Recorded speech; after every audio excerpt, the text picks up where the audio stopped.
Welcome to USA Football's Coach and Coordinator Podcast, where top football coaches from around the country share their stories, philosophies, concepts, and strategies to help you get better on and off the field. Now, here's your host, Keith Grabowski. Hey, coaches, before we get going today, I just wanted to thank you for all you've been doing to support this podcast, and we have an incredible lineup coming up here. We have just about every major college conference represented. We have a ton of FBS coaches, Division II coaches, Division III coaches, some great high school football coaches coming on the podcast to share with you and help you grow professionally during this time. I really appreciate all of you asking your questions on Twitter. Please follow me at Coach K. Grabowski for our daily updates on our guests and your opportunity to ask questions. We will read them on the show and attribute those to you. So please contribute to the show as much as you can. I also want to talk to you a little bit about our football development model, which is something we've rolled out here at USA Football. And this is really for you to be able to help your youth football programs develop. It's about a long-term athlete development plan, something that comes off of the American development model, which is something that the USOC has put together. The idea is that we're able to teach skills in a progression starting at the youngest ages. We're also looking at the different game types we have, whether that's flag, which is non-contact, limited contact games like padded flag or tackle bar, and full contact, and the right progressions for contact teaching there as well. Be sure to check out all we do at footballdevelopment.com and check out what we're doing with the FDM, the football development model, at usafootball.com/FDM. usafootball.com. Championships in Florida. He's now the head football coach at Enterprise High School in Alabama. And if you've been at any Glazier clinic around the country, there's a good chance you would have seen Coach Darlington or bumped into him because he goes all over the place. And we're excited to have him here today on the podcast again. So let's welcome Coach Rick Darlington. Coach, great to have you here again. I appreciate you having me on. Absolutely. And Coach, we did like all your background before and talked about some of those things, and we'll link that for our listeners. But we're going to get into some topics here. I think some very interesting things. You sent along some screenshots of a presentation. So we're just going to talk through a bunch of things that are in your philosophy. So we'll start with this one. The idea is don't be married to a system, be married to winning. Yes, sir. I heard Coach Alan Trimble, who was at Jenks for so long and won many state championships out there. I heard him say that one time, and it's kind of married to how I've been in my career. When I first started coaching, I wanted to run the offense that gave me the most problems as a defensive coach because I had been a defensive coordinator before I became a head coach. And at that time, back in the mid-'90s, that was the wing T. It was kind of a different offense. And the first time I ever saw it was 93, and so I became a head coach. We ran the wing T. And so that was at Eustis High School. And so when I went to Apopka, I thought I was going to be kind of like Nebraska I offense. I thought they were great talent there, and I thought we could kind of do what we wanted to do with the talent, and that was my plan going in. And it didn't last but about a game and a half, and we kind of switched back to the wing T, was what I knew. And then that first year, we were kind of all over the map. We ran the wishbone, literally a 3-back wishbone, and ran some wing T stuff. And it was my second year at Apopka back in 2000 that we kind of discovered the flex bone. Took some things out of the wing T. I brought in some midline options, and inside veer, and ran that and won a state championship doing that. And then I went to Valdosta, Georgia, very successful program over the, almost 100 years now. And we were 1-3 running that offense. And so I felt I had to change because I didn't want to go down with the ship. And so we changed to kind of a combination of I option and shotgun. I called it shotgun back then. It wasn't the spread as it is now, and we went from 1-3 to 11-4 and lost in the state championship game. And so I was there 2 more years, came back to Apopka, ran the flex bone, ran some gun stuff, didn't like that. And in 2007 is when we stumbled onto the single wing and ran that for 12 years at Apopka and had a lot of success running the single wing. And then I went back and I took this job in Alabama, and again thought I was going to go in and run the single wing, which is what I knew and was unusual in this area. And we started off 2-2, but then we had some backs get hurt, and we quickly went to 2-5, playing in a really, really difficult region.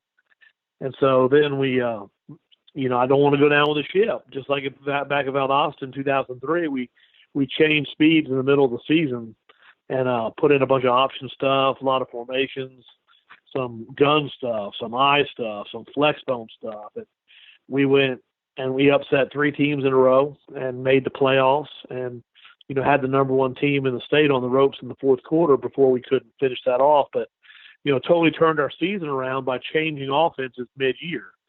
And so it's kind of like, I think a lot of people, because of our success at Apopka, they look at me and, consider me a single wing coach. And, I'm very honored to be called that, with the tradition of the single wing, back through the, Jim Thorpe and Pop Warner days of the early 1900s. To be associated with that kind of football is quite an honor, but it's not all I've run. I've run the eye and the flex bone and the wing tee and the gun and single wing. And so I've done a lot of things in the years I've been a coach. And so, I've always kind of encouraged coaches, you don't just say, well, we're going to do what this team does or run this system. Kind of study football on your own and make your own decisions on what you can teach and what your players can handle. And if it's not working, I'm not the guy to sit there and say that, well, we'll just keep on working. This is going to work eventually. I don't have the patience for that. I've got to fix it now and find a way to hopefully win now. And so that's kind of been the course of my offensive career. Coach, I agree with you. I don't think you can be a copy and paste team and just assume that because it worked over here for this school, it'll work for us. There's a lot that goes into it. And probably the biggest, though, is, you did all those things, but knowing your approach is you knew a lot about that. You were able to coach it to your players still. It's not that, oh, this looks cool on paper or I saw a cool video clip of it. You are able to translate that to coaching on the field. Oh, there's no doubt about that, And when you look back over it over time, from the time I started coaching offense back in the early mid-'90s, there's been several things that have been staples. We're going to run the trap. Not many people run the trap nowadays. It's kind of an inside zone world, I guess you'd say. But we run the trap. We're going to run the ISO. We're going to run a gap scheme, which would be power and counter. We're going to run the sweep, and those are things that we're going to do. So the schemes have been the same in whatever offense I've coached in. If you put on the film, the backs and the receivers may be different places, but you're going to see a gap scheme, trap, ISO, sweep. Those things have been constant. And, I'm one of those guys, I know like you are too, Keith, that you're going to try to study ball and learn what people do. And, again, not necessarily the mainstream people. I'm kind of watching, like as I'm sitting here right now, I'm watching Citadel play Georgia Tech in one of those recorded games from, that we're getting to see on the SEC network and all that stuff. And so I'm watching Citadel, run the option on Georgia Tech. And so it's like I like to study people that are kind of, I guess you'd say, contrarian type offenses, not the mainstream type stuff. I've always kind of liked to see, because again, that's kind of one of those things that goes back to philosophy is if you're not, you either have to be better than everyone else or different. And you can't control the better. Now if you're Clemson or Oklahoma or, Ohio State or whoever, you can go out and get the better players so you can be better. And there's high school teams like that are just better. Their talent's better. And I've never really been blessed to coach those type programs. At Apopka, we had some good players, without a doubt, and I'm in a place now where we're a little bit undermanned, compared to the people we play. And so if I tried to line up and do, the same things my opponents do, even if I did them really good, we might not have the talent to compete and to win in those games. And so I think that we've got to do some different things that people don't prepare for every week. I remember back when we first started trying to defend the wing tee back in the early 90s. I mean, it was crazy. How do you defend the crisscross and the buck sweep and the trap? And, those were, like, oh my gosh. Well, then once you see it, 5, 6, 7 times a year and you get a plan for it, and your kids become familiar with it, well, then it's easier to stop. It's the same thing with the spread. The spread is very difficult, but when you see the spread every game, you get a plan. You learn this works, this doesn't work, this is how we can attack this, and your kids, familiarity breeds confidence. And so when you play those teams, you get a little more confident on defense. Whereas if you're playing a single wing and we're doing spin series and stuff like that, and your scout squad can't emulate it, simulate it, and all that, it's a lot more difficult, I think, for the opponent. So again, I've never been wanting to be different just to be different, but I've always wanted to be different and feeling that gives me the best chance to win. And I know on the surface, like if you look at some of the statements we're going to make here, they do look contrarian, but there's some really good logic behind it. And this next one is, again, I think one of those that on the surface people might scratch their head because it's not it's not the coach speak, it's not what we say at clinics, etc. Better to be good at several things than great at one. That's right.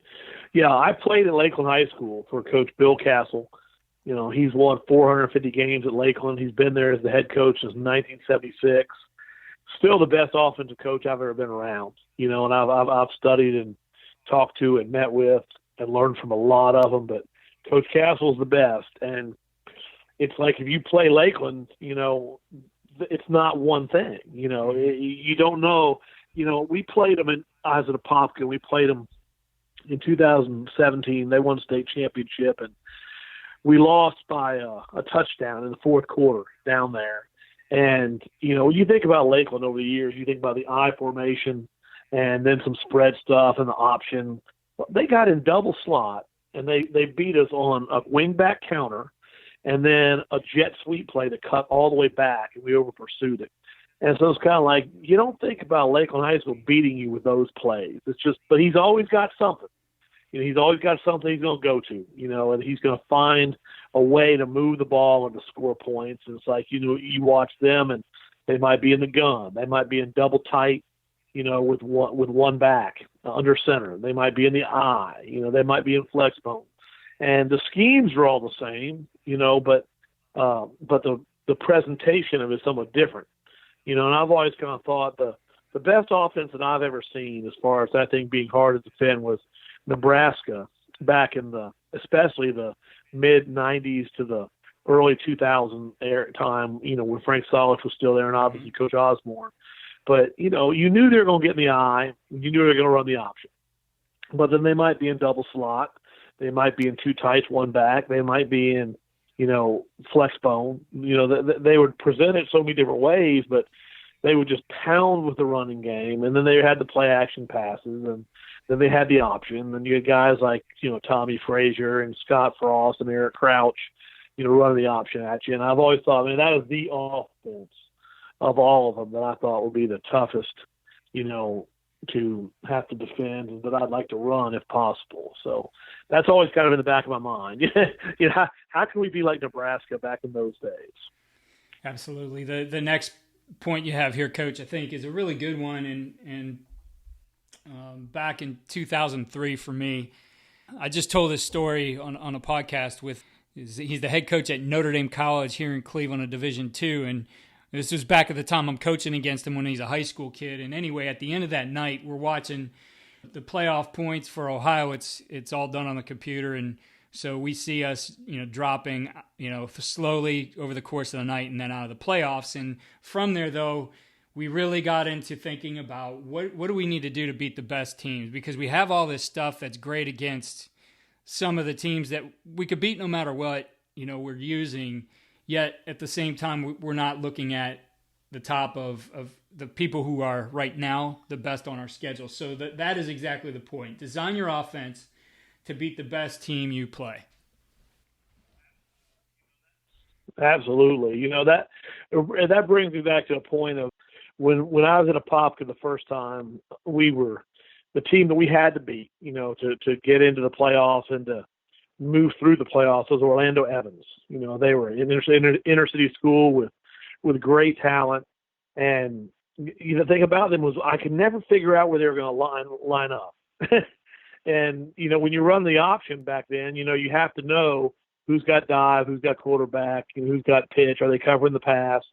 And so what we did is we designed, because I would do stuff like I'd go unbalanced left, thinking they're gonna overshift and I can run back to the right. Well, they wouldn't. They would just line up normal, and then I'd have a bad play call.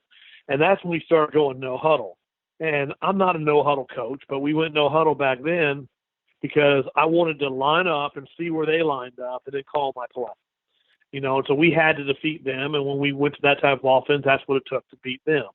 And so it's like wherever you go on your schedule, there's one or two teams that if we can't beat them, we're not going to make the playoffs. And so I think that's who you got to design your offense to beat them, whatever it is. If it's running option, if it's running, a lot of passing game screens, whatever it is, I think you got to try to beat those people. You try to see where they're weak and how people beat them, and then I think that if you get really good at that type of offense, you're going to beat the other people too. But as you said, if you sit there and design something to beat the team that's 5-5, that's not going to help you when you're playing the team that's 9-1. Coach, this next one I think is an interesting point, and I'm excited to hear your thoughts on this. Run the option, but don't be an option team. Right, and that goes back to, and again, when I say that, it's a little bit misconstrued in the fact that we played a team when I was at Apopka. There was a team called Lake Brantley High School, and they were a great option team. I mean, they ran inside, outside, veer, and midline better than anyone I've ever defended. They were really, really good at it, and they made us better because we always opened the season with them, and we had to line up against those guys and be able to take away those plays. And if you missed, if you didn't squeeze all the way down and get your headgear across the fullback on those inside runs, they're gonna gash you. And so it made us a better team. But then we kind of figured out how to defend them. And the way to defend them was just be very, very sound in what you do. You can't have gimmicks and junk defenses and blitz, all that stuff. You got to be really disciplined to do the same thing every play. But the thing about them was they didn't have much other offense. They didn't throw play action very much off the option. They didn't have a lot of plays to just give the ball, to a fullback or a wingback. And so when we were designing our offense there, I said, well, I want to run option. It's going to be a big part of what we do. But we also want to be able to hand the ball off to a wingback, hand the ball off to, the fullback. When we won our first state championship at Apopka, we were sitting there and we were considered a flex bone team. And we got in there in the first quarter of the state championship game in 2001, and we were down 2-0 and had -8 yards of offense. And I'm thinking, we're going to lose this game by a baseball score. And we ended up running the wingback counter tray play and the jet sweep the rest of the game. Those were our two biggest plays. And we ended up rushing for 360 yards the next three quarters and won the state championship. But it was an option that got us there. It was running the ball with either the wingback or the fullback, and that's what it was. And so, that's kind of where I have been is I want to have predetermined run plays where I can get guys the ball, because sometimes the quarterback, defenses are good and they're going to put looks out there at the quarterback, and I don't want him to have to read his way to our success the entire game. I want to be able to take some of the heat off him, and that's why I've always kind of been a lot more into double options than triple options, and that goes back to my Nebraska influence, is that Nebraska ran 0 triple option. People think they did, but they were not. They're going to hand the ball off, on a zone dive, and then they're going to run zone option. They'd inside zone the dive and outside zone the option. They'd run trap and trap option. They'd run speed option, but they didn't ever run triple. And so that's just, and again, I love the triple option teams. Georgia Tech and Air Force, Navy, Army. I love watching those teams. They're probably my favorite teams. But I've always thought that, double options against you say would be less expensive, and I think that it's really, really valuable to be able to run option. And again, that's how we upset people this year. That's how we had a chance in the playoffs, is just running the option, because people don't see it all the time. And so I think that option football is great, but it kind of goes back to the whole theory of life, and like all things are good in moderation. It's like I don't want to run all of anything. I don't want to be all passing. Don't want to be all running. Don't want to be all option. I want to kind of be able to do several things good well, as you mentioned earlier, instead of being great at one thing. Because I've been the team that was great at one thing, Keith, and got beat. Because when a team figures out that one thing that you always do great and they stop it, what else do you have to go to? One of the most memorable games I've ever seen was in 1999. There was a team called Trinity Christian out of Jacksonville, and we ended up breaking their state scoring record in 2013. They had a state scoring record, 50 points a game. We broke it, and what's ironic is this: Trinity Christian plays Frostproof, who was 6-4 going into the playoffs, and Frostproof beat them 6-0. Did not even get a first down. Threw a touchdown pass and beat them 6-0. And so Trinity Christian, who is this juggernaut scoring machine, Frostproof stopped them and won a state championship. Well, the same thing happened in 2013. We averaged 50.1 points per game, and when it came down to the state championship game, a team finally was able to kind of put the brakes on us a little bit, and we ended up losing the state championship game. So, I'd rather go ahead and finish up and win that ring instead of getting the scoring title. And so I've seen a team lose like that, and I've been a part of one that lost like that. It's kind of painful. Yeah, I think that's exactly it. Especially when you think about, when you're a coordinator, especially earlier in your career, and you have, aspirations to become a head coach or to climb in the levels you're coaching at, you kind of get caught up in some of those stats that are only specific to the offense. And you have to keep in mind that, all of this is done to get that W. How does it work with your defense? How does it work with your special teams? Oh, absolutely. When, again, coming into this new job, we knew that our defense was going to be the big area of concern. The school had been last in the state in our class of defense in both 17 and 18.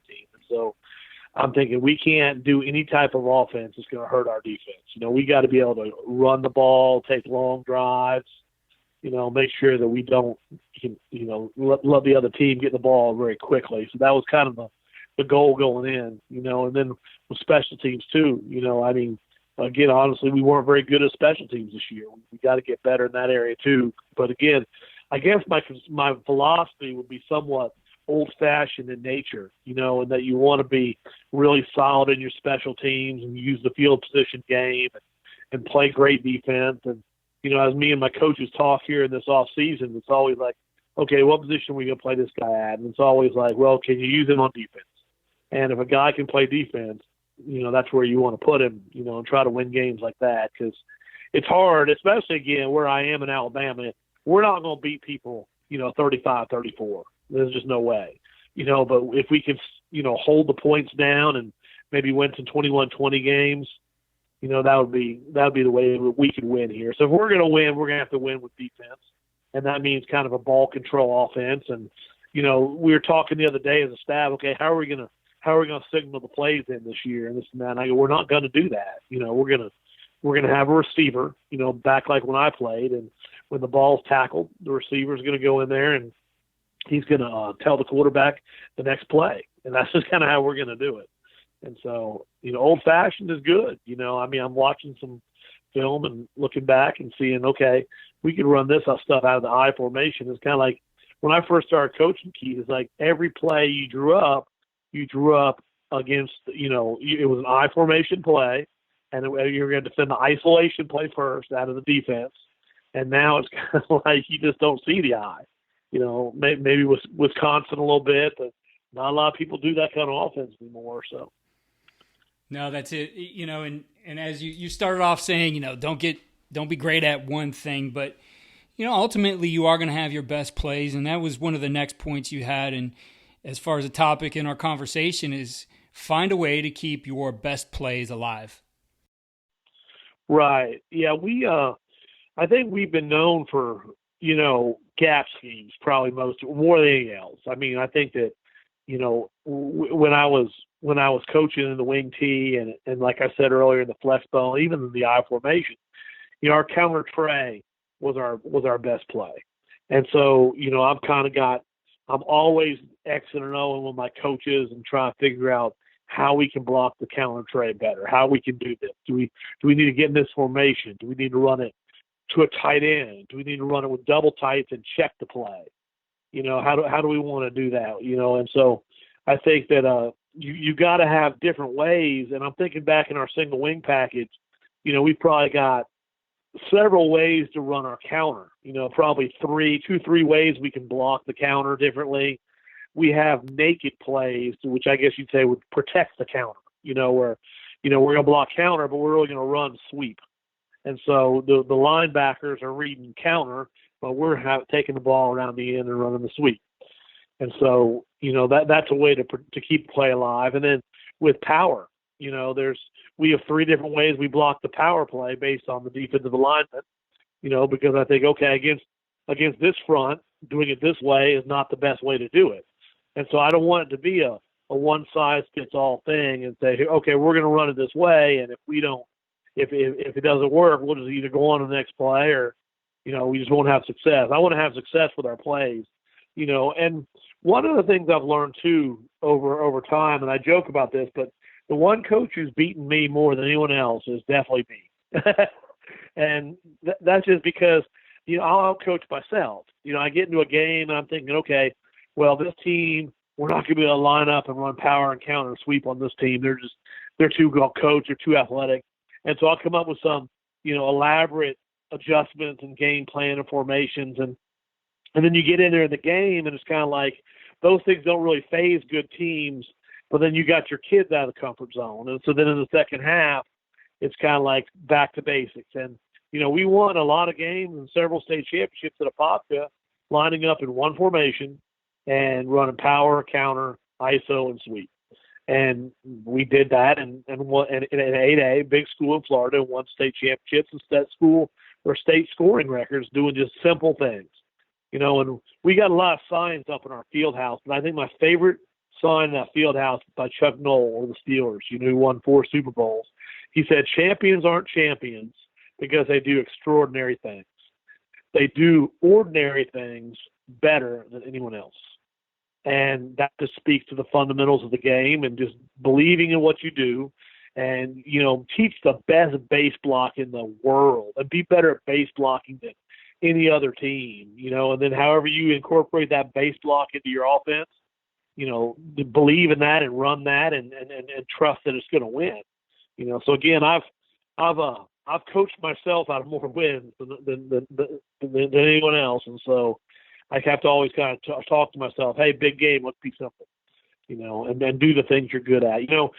People say great defensive coordinators, want you to beat them left-handed. They want you to beat them without your best. So they're going to take away your best stuff and make you beat them with something else. Well, I don't need to take away my own best stuff, because you're not going to go into a game and fool someone for 4 quarters in a big game and win that way. You might fool them on a play, maybe a series, but great teams are great teams for a reason because they're going to adjust and play, and so I don't want to coach myself out of getting wins by, taking away our best stuff. And so I always want to, if we have a play, I want to have all the ifs and ands covered on if this defense lines up like this, can we run the play?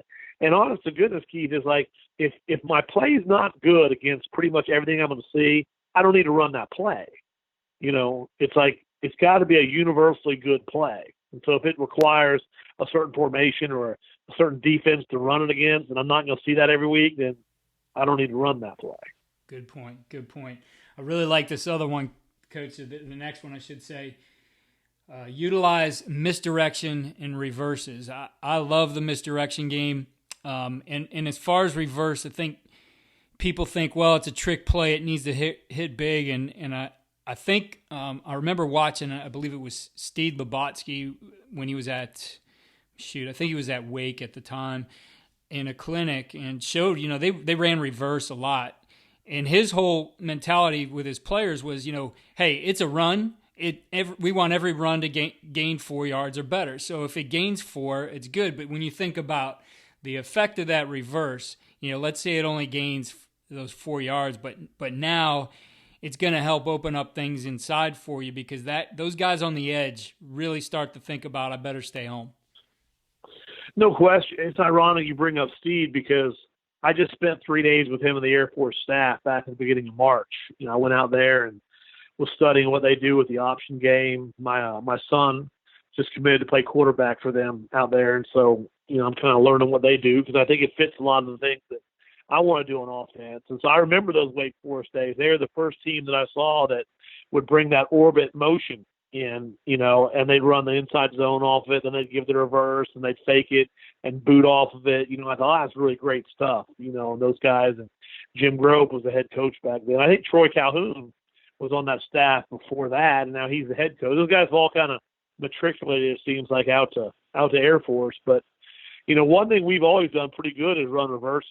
And in the 2012 state championship game, we ran 7 reverses.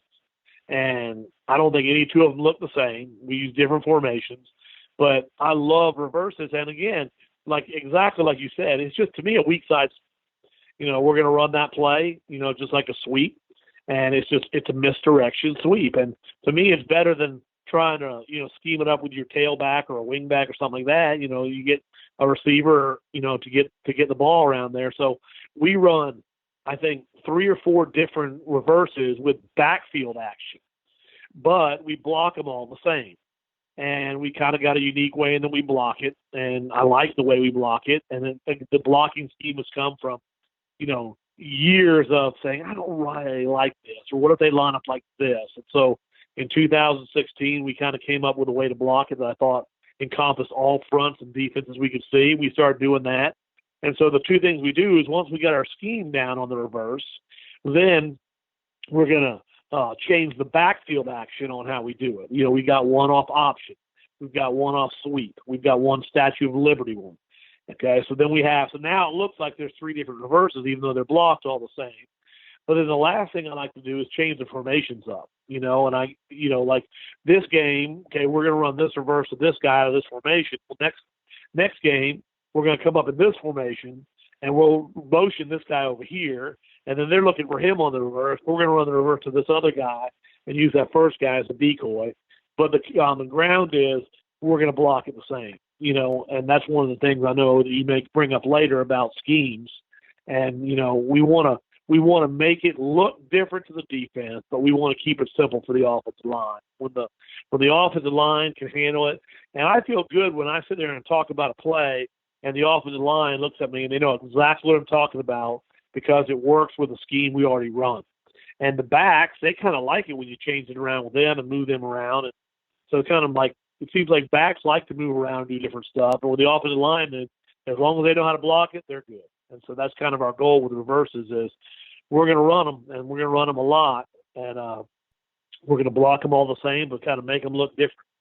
Yeah, I really like the orbit motion. I was talking to Tyler Roll, the offensive coordinator at national champ North Dakota State, the other day, and we were talking about this, and in formation wise, and the whole numbers thing has been a big thing, and we talked about the effect of having that orbit motion, having a quarterback threatening the other way with boot action, that you have a play when you do that essentially is threatening both flanks and has somebody up the middle. And when you're able to have that threat on both flanks, now you're going to have to do some things. You can't just say, oh, well, this guy's running out here and faking. They'll stop respecting it. But when you have that and you mix that up a little bit, you, by the nature of it, start to spread that defense out. So if you were, as an example, a stacked eye team, double tight, and you just ran straight in the middle, well, there's nothing really to hold those guys on the outside. They get their initial run keys, and everybody's there to rally and make a play. But now when you are, you got a threat of a sweep, whether that's through jet or through orbit one side, you have the threat of that booter naked on the other, and your play up the middle, no matter what that scheme is, guys have to stay home. Those safeties who everybody says, oh, we're going to play 9 in the box with our safeties. Yeah, not so much anymore. Those guys have to be worried about getting outflanked, so they're not going to be quick to fill and make a hit there at 4 or 5 yards. Absolutely, and I think that the other thing is the final piece of the puzzle on that thing would be the reverse pass. And there's the fake the reverse, quarterback throws the pass, and then there's the one where you actually give the reverse to a receiver coming around and he throws the pass. Because a lot of times receivers, maybe we're high school quarterbacks and they can throw a little bit too. And again, it's not like you're going through a progression on it. It's kind of like, look, he's going to stalk and go and throw it to him. And so I think that once I started designing reverses, I always try to put a reverse pass in with it, and if we're going to run this reverse enough, then the pass is going to be a good part of it too. So again, that's just whole part of the misdirection thing. And as you say, it's almost like triple option-ish. It's a 4-pronged thing. You've got your outside play, you got your reverse, you got the inside play you're faking, and then you got the pass off of it. So again, those are things that, they're considered trick plays, and when I've been speaking for Glazier, I've done a whole session on trick plays, but it's not so much that I'm talking about trick plays as much as I'm talking about at least a third of the talk is on reverses. And I do think you got to treat them as not a thing that you just kind of put in for a game. But, when we go out for our first practice, whenever that is, again, it was going to be in spring football, and hopefully it still will be. We don't know. But whenever you go out for your first practice of the year, I always have a period of 10 minutes we're going to run. We call them barnyard plays. That comes from Coach Bowden, because when I first started coaching, Florida State was the trick play team, if you'll remember. So I think so many times I've watched Florida State, and I've gotten not only plays from them back with Coach Bowden coached, but also just his philosophy of running, those type plays. And so what we'll do is we'll go out the first day and we're going to put in a reverse and we're going to put in a screen. That's day one. And then we're going to put in the next day during that period, we're going to run the reverse again, run the screen again. Well, then the third day, we might put another reverse in, but with the same blocking. And then we might have another look at the screen, but with the same blocking. So I think those things are things that if you have a period of practice, you practice them. And we practice them on air all the time. We don't want our scout squad to mess it up. But we'll go out there and we'll practice those things on air and work them. And then I think our kids have got confidence in them, So there's one of those things you can't really over rep, those plays. I think that they got to be ready when you're going to use them. Yeah, I thought of it for myself as components of the trick plays. So when you look, there's some common components, and I did a whole manual on this, an ebook on it. But it's, for example, an exchange and a throw, or a catch and a pitch, or you receive an exchange and you exchange. Like, there's these skills that you can work over and over, and then we'll go into, different kind of looks. But I would just call the period, and of course the kids are going to have fun with it, just a circuit, right? That all these all these skills are happening. Early on, let the lineman in it too, because there's certainly trick plays. You can, for example, sprint one way and throw a little pass back to a tackle who could throw it down the field. Now, are you going to do it all the time? Or are you going to find those guys? No, but those guys will certainly be engaged in trying to show you their talents early on when you introduce that. Absolutely. It seems like every one of these replayed NFL games I'm watching, I'm seeing a tackle catch a touchdown pass. I saw what the Bills did that to the Patriots yesterday on the replay. So, yeah, that's kind of a fun thing, And again, those plays are fun. And the thing is, Keith, it's kind of unusual. When I was doing this Glazier Clinic talk and I was going back through all these trick plays that we ran over the years, it was amazing how many of them were crucial in either rivalry games or playoff games. I mean, it was just uncanny that almost every one was a crucial, win that we had to have. And so it kind of goes back to, it's like the opposite of your what we said about your offense being designed to beat the best team on your schedule. With your special plays, you kind of save those and run them when you need them. Against the teams you need to beat. If you're going to go out there and win 50-0, you don't need to run a bunch of reverses and trick plays, because then they're going to get on film for the teams that you really have to beat. But there are things you got to practice them all the time to get ready for them. And one thing we do is we always have a period in practice every day. We go best on best, and we'll run anywhere from 9 to 18 plays of our best on best, and we keep score and move the chains. It's a really intense period.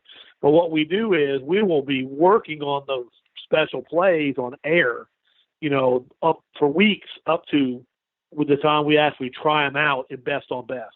And so it's kind of one of those things that if it works against your best defense in a best-on-best situation, that's when you know it's kind of ready to go. Because, again, running trick plays on the scout squad, they don't – half the time they go the wrong way. They don't play run fakes. They kind of just mill around out there like a bunch of cows. And so I'd rather not even have them on the field when we're working on those kind of plays. Because, on every special play you run, there's probably going to be about 3 or 4 key guys that you've got to block or read or whatever.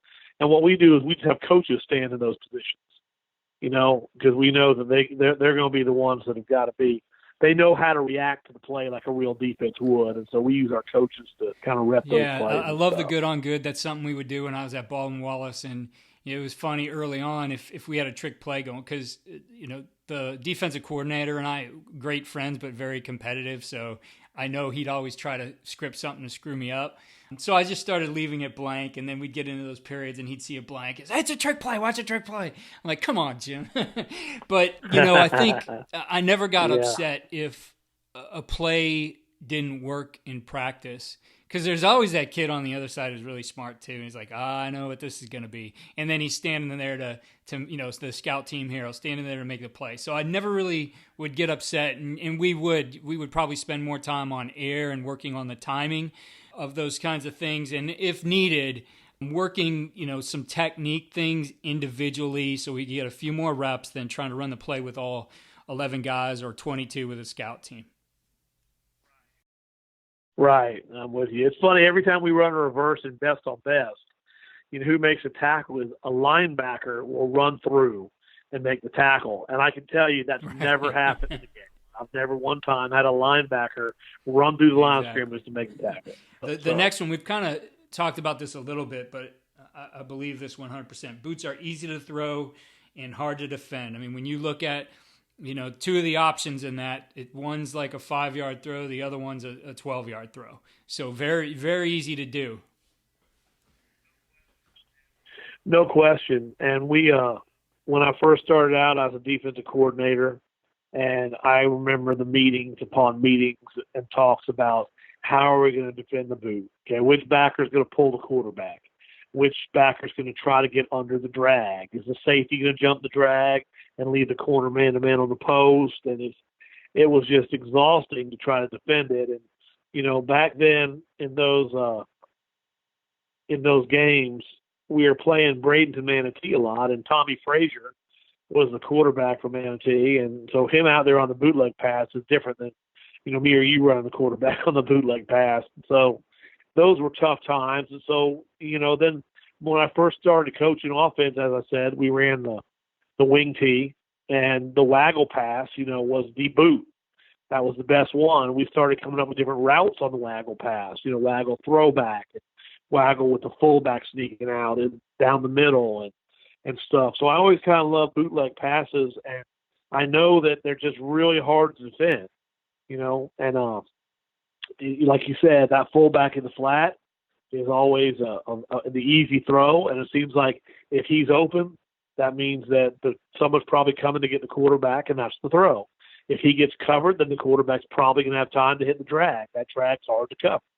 And so I love boot passes, and again, I think they could be from any formations. I do think that the under center, I've always felt boot passes are better under center. I think that once you get in the gun, you lose a little bit of the deception and the full downhill run action of the play, but, I like to be, able to run boots almost off any one of our base run passes, and there's 3 ways you can block boots. You can block a boot with full protection, with a guard pulling out there for the quarterback.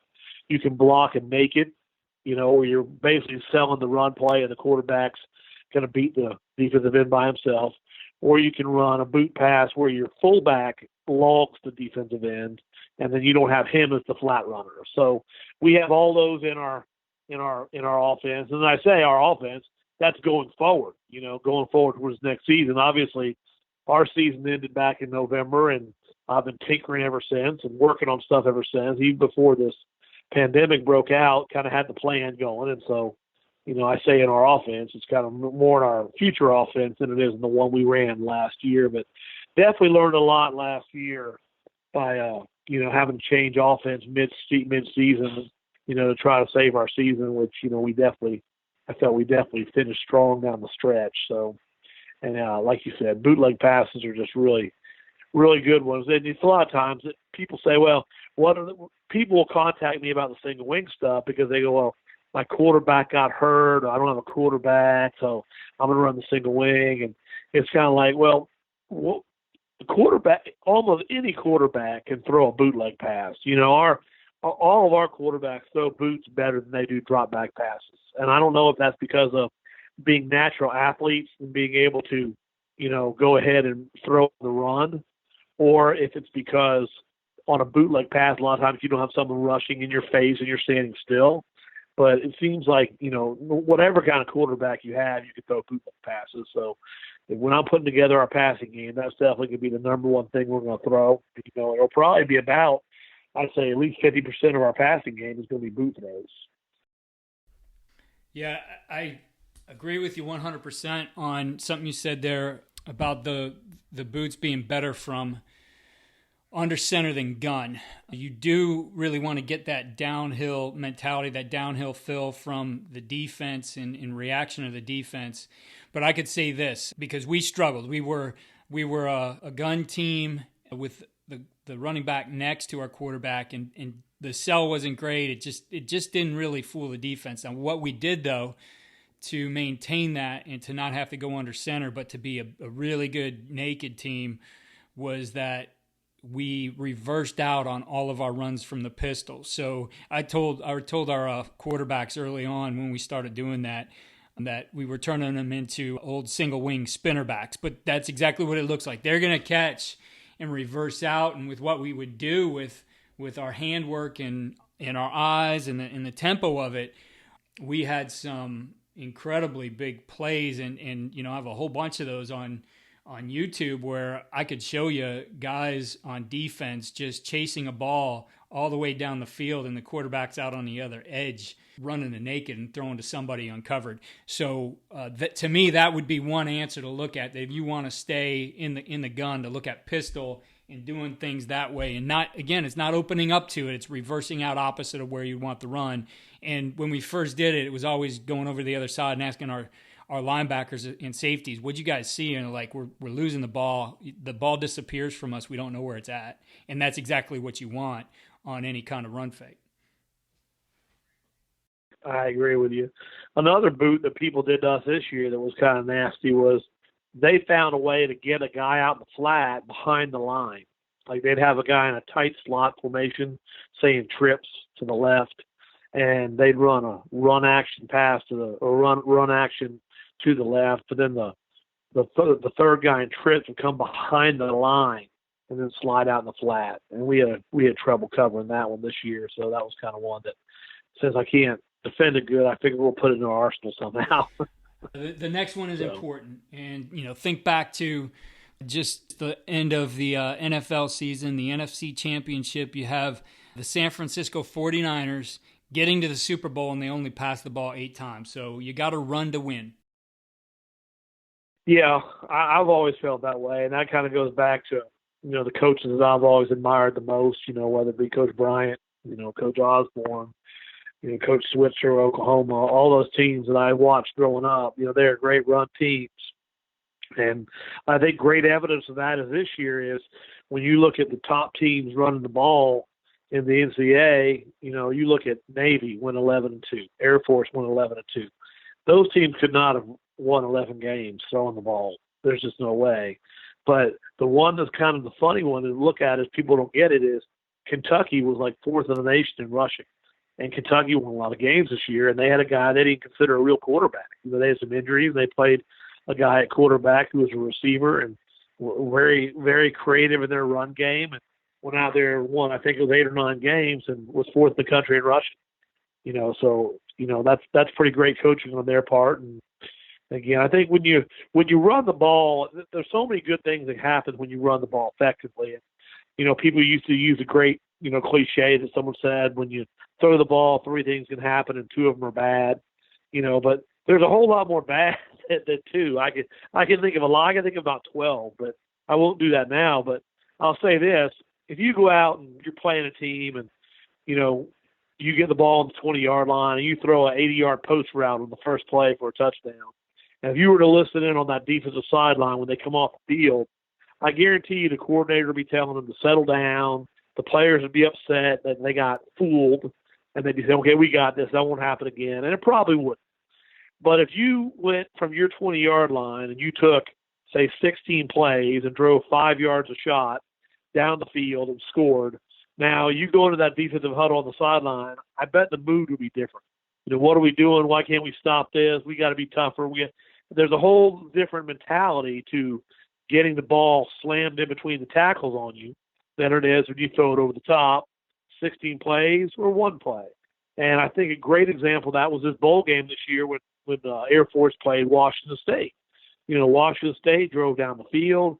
They gave up the ball on like the 2-yard line, and Air Force drove, the rest of they went on a 21-play drive, took up the entire rest of the first quarter, and then scored.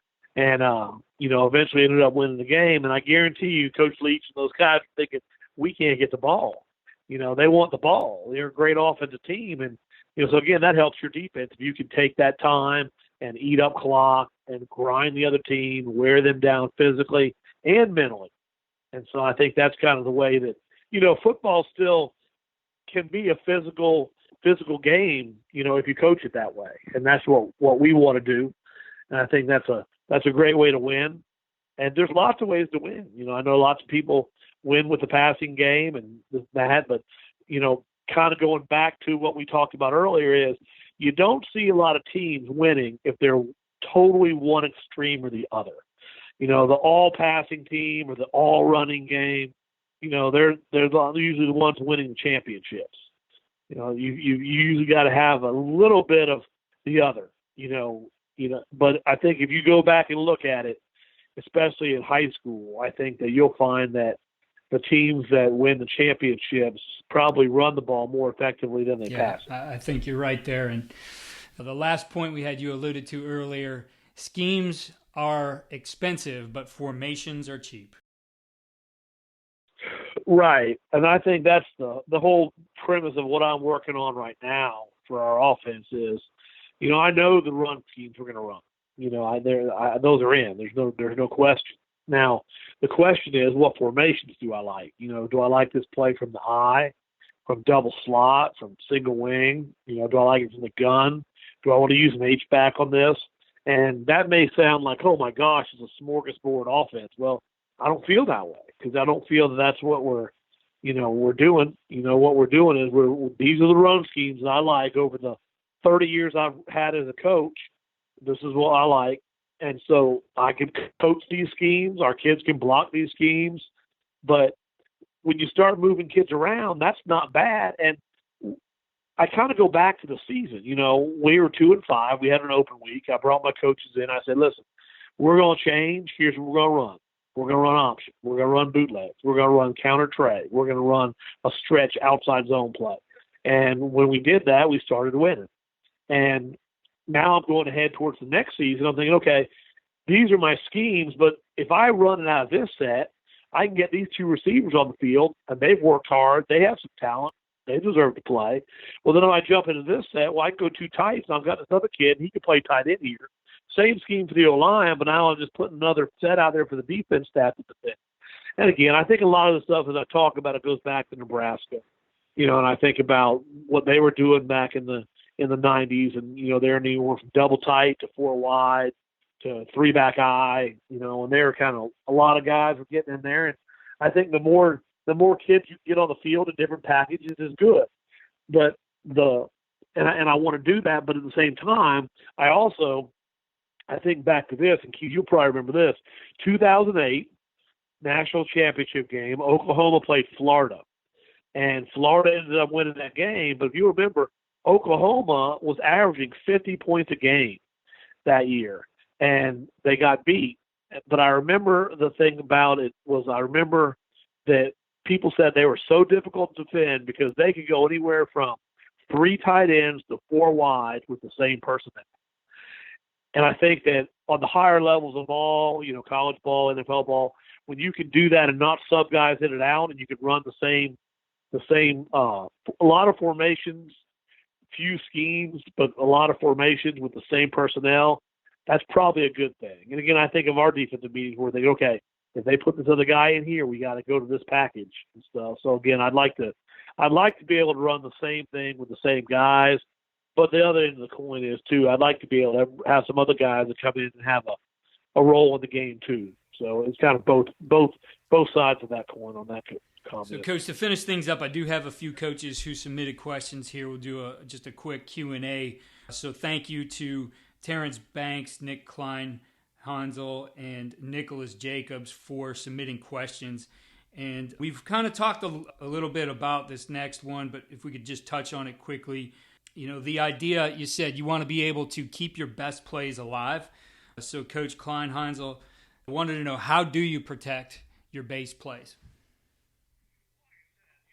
Well, like I said, you just have to have different blocking schemes for each one. You know, like we have 3 ways we block power. We have, you know, probably 3 or 4 ways we block counter. We've got several ways we block the trap. So it's not like if I have a play, this is how we're going to block it. And if they defend it this way, then we just don't have a play. You know, if it's a base play, I want to have answers for whatever the defense does. And that may mean that I don't have as many plays, but I do have, you know, 4, 5, 6 base plays, and they might have multiple calls to them. So I kind of want to be an expert at those plays. And then really kind of I'm going to combine these two, both Coach Banks and Coach Jacobs wanted to know about that weekly routine that you have during the season and how you guys are preparing for Friday. Well, I think that he's probably talking about single wing, you know, because when you run the single wing, you don't know how the defense is going to defend you. And it's the same with option. You know, the more unusual your offense, the more unusual defenses you're going to see. You know, if I were to be a 2x2 or 3x1 spread coach, I could get film from the opponent playing those teams, and I have a pretty good idea how they line up. But when you run somewhat of a different offense, you don't always get that. And so what we would do is we would practice against different fronts every day. You know, like on Monday, we might go against an over front and an under front. And then on Tuesday, we might go against odd fronts. And then on Wednesday, we might go against unusual fronts like, you know, a T&T bear look or a look where they cover all the play side linemen. And so we were not necessarily trying to line up and go against the look we thought the other team would give us. We are going against all the different looks that we could see. And it served us well because, again, I've probably coached well over 100, if not 200, single wing games of football. And I think only one time was I able to predict the defense and what they would do.